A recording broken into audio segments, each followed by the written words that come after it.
Live from downtown Detroit, home of WDIV and Click on Detroit, Local 4 News at 11 starts now. It's been a struggle for a lot of downtowns to drum up business for restaurants and bars, but here in Plymouth, they're hoping those barriers back there are going to help. Shots fired in a Macomb County neighborhood. The disturbing video showing what led to the gunfire. But we'll begin with a winter weather advisory in effect for Metro Detroit, with snow expected to fall throughout the night. Glad you're with us at 11. For some, tomorrow morning will be the first time we need to shovel this season. Let's get right over to Ben, tracking the snow and what to expect in the next 24 hours, Ben. Yeah, Kim and Devin, those temperatures now starting to move further below freezing, and that snow, which has been on the grass and some of the elevated surfaces, now starting to stick to the streets and sidewalks. Here's Storm Tracker 4, and after getting a break for about half of us from the snow on the west side of the area, that's starting to push back to the west. This entire system is retrograding or moving backwards as it moves east to west. You can see it's sort of oozing that snow back into the west zone, and that's going to continue through tonight. In fact, you can see it here on our forecast map as we go forward. We're going to see that snow expand into the west zone and pretty much be with us all the way through the start of the morning commute. After 7 a.m., the snow will start to lighten up, and I think by noontime, most of us will be dry. The exception will be in the north zone, where that snow is going to come back in the afternoon and possibly early evening, so that will add to the totals somewhat. So here's the bottom line. As we get through the rest of this system, through most of Tuesday, we will be seeing snow. Again, it's primarily going to be for the first half, at least for the southern 2/3 of the area. 2 to 4 inches is what we're expecting, with 5 inches plus in the north zone. And we will take a look at some of the detailed totals in just a few minutes. Roads becoming snow covered will be the biggest impact for the morning commute. Those winter weather advisories do run until noon for most of us, till 4 p.m. for Lapeer, St. Clair, and Sanilac counties. And we will take a deeper dive into those snow totals in just a few minutes, guys. All right, Ben, with the snow falling throughout the night, wake up with Local 4 News today, the only morning show in town with 2 meteorologists. And Brandon and Paul will be bringing the latest on the conditions outside starting at 4:30 a.m.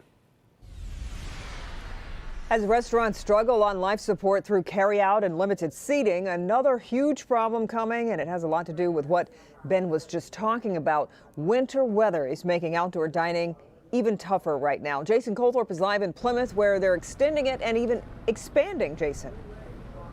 Exactly, Kim. And if you look behind me, they're using those barriers back there to block off more parking spots and sidewalk space to get all the seating they can, and of course bring in all the heaters you see back there that they're now just throwing tons at, because now the temperatures, as Ben said, getting into the 20s. They need that. It's not a lot, but every little bit helps businesses out here. And as they told me, at the very least, they can keep people working and keep their doors open. Plymouth is like every other community, figuring out new ways to do the same old things. Merry Christmas! Like this weekend when Santa arrived. Instead of the big annual party at the park, he paraded around town in a bucket truck. It was a huge success, just like outdoor dining has been for restaurants and bars. So much so, the city is extending it and even chipping in some carry-out parking spots. The Post local bistro doesn't need the business in the front because the party is out back. Just trying to do whatever we can to keep I guess our doors open, but our patio open. Safe to say that finding a way to serve customers outside into December has been the biggest challenge in the 35 years John Thompson and Jennifer Dales have been business partners. You know, just burning through propane, so probably not. Yeah, bring your own propane. Yeah, dress warm, so to speak. I love it. I think it's awesome. Even in the middle of a snowstorm, customers are coming out. Totally embrace it. Go buy some long johns and bring your own blanket if they don't have them. And so far, it's been just enough to keep the Post and others in Plymouth open, and owners are thankful. But Thompson sees the layoffs around town as a possible sign of what's to come. I'm worried about everybody. I mean, not just even in downtown Plymouth. I mean, this is going to take out a lot of restaurants in the state of Michigan for sure. Yeah, but people are helping out however they can. Honey, want to go out to eat tonight? Yeah, grab your long johns. That's kind of the way it is. By the way, I did talk to the city today, and it says if Michigan is in the same shape a month from now as it is right now, you can bet they will extend this again, just to give businesses all the help they can. We're in Plymouth tonight. Jason Coulthorpe, Local 4. You know, Jason, speaking of that extension, I'm curious what they think of the owners of Andiamo trying to organize restaurants to ignore the governor's restaurant shutdown if it is indeed extended. Yeah, they're talking about that. They said a lot of business owners talking all about that today. They're not in favor of it for two reasons. Thompson said, number one, it's illegal. And two, the penalty to businesses is pretty severe. You could lose your liquor license, something they're not willing to do. But he says he completely understands businesses that will take that step, because he says if you're that desperate and you're on the brink, if you're going to lose your liquor license anyway by going out of business, what's the difference? A lot of people are that desperate. Okay, Jason, thank you. And coming out of the holiday weekend, the state is reporting 10,428 new cases of coronavirus over the past 2 days. That's an average of more than 5,200 cases per day, and the state also reporting 98 more deaths. Tonight's other headlines: Moderna, now the latest company to seek government approval for its COVID vaccine, joining Pfizer as the other company awaiting emergency authorization from the FDA.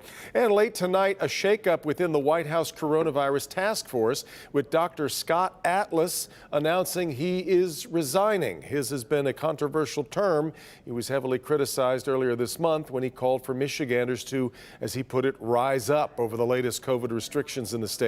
Meanwhile, here at home, several leaders at the county, state, and federal level discussed the response to the COVID crisis. Our Mara McDonald live downtown. Mara, we got a sense of what to expect when the vaccines are rolled out. We sure did, Devin. You know, we heard about what the plan would be for a vaccine, who gets it first, how it rolls out, but we also heard from our federal leaders about where they are as far as more COVID stimulus. Take a look. Wayne County Commissioner Sam Baydoun brought county, state, and federal leaders together tonight to talk COVID. Vaccines are on the way. 2021 is going to be a much better year than 2020 was.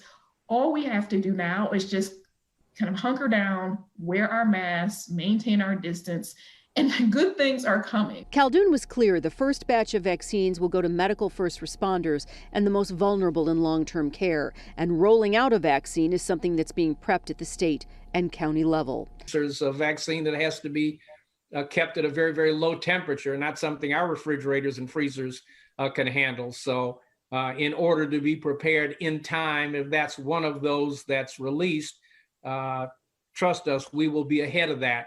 But before vaccines arrive, we have to get through this latest 3-week pause that goes through December 8th, which is hitting the restaurant industry so hard. When asked about the possibility of another federal stimulus before Christmas, Congresswoman Dingell said, nothing is certain. And quite frankly, President-elect Joe Biden has spoke to both Nancy Pelosi and to Chuck Schumer and said, we can't wait until January 20th. We need to do something now. State and local governments are also very desperate for aid. Back here live, Congresswoman Dingell saying that members have been told to stay in D.C. through the weekend. The hope is that there's going to be some sort of movement on a COVID stimulus. We are live downtown tonight. I'm Mara McDonald, Local 4. A long time coming. All right, Mara. Tonight, Sterling Heights police are investigating a viral video showing, and we should warn you, this may be disturbing to some. This was the moment a woman was shot inside an SUV.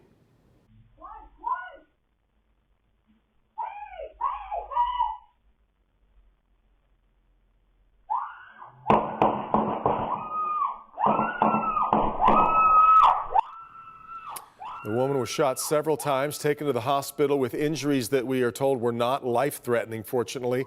It happened over the weekend on Park Place near Metro Parkway in DeQuinder. Police say the shooter was known to the victim, but they are asking anyone with information about what happened to give them a call. A cell phone store in Dearborn Heights targeted by 2 thieves. This is surveillance video of the theft showing the 2 men stealing phones off the display counter. It happened Saturday night at the T-Mobile on Ford Road. Police are now looking for both suspects. Meanwhile, Shelby Township police are looking for Christmas light vandals. Video shows men run up to a home with its lights on and do something to turn those lights off. Police say the men cut and damaged the lights at this home and at least 3 others. It happened at homes near 22 Mile in Shaner. If you know anything, you're asked to call Shelby Township Police. Online sports betting and gambling could become legal here in Michigan as soon as next month. Tomorrow, a panel of state lawmakers expected to approve new regulations and send them to the Michigan Gaming Control Board. The Gaming Board will then be able to grant licenses to online sports books and casino operators. Spokeswoman for the Gaming Control Board says if the new regulations are approved, online gaming and sports betting can start this year. Still ahead, it is the leading cause of death in the country, and women may be the most at risk. A new study reveals why women may be particularly vulnerable to heart disease. At first, when I saw it, it was more of a like, wow, I can't believe a nurse would do that. Like, how ridiculous. A nurse suspended tonight after a TikTok video goes viral. What she said about the coronavirus restrictions that could lead to her firing. But first, a funeral home that fired a transgender woman in a case that went all the way to the Supreme Court agrees to a 6-figure settlement. Where that money's going, next.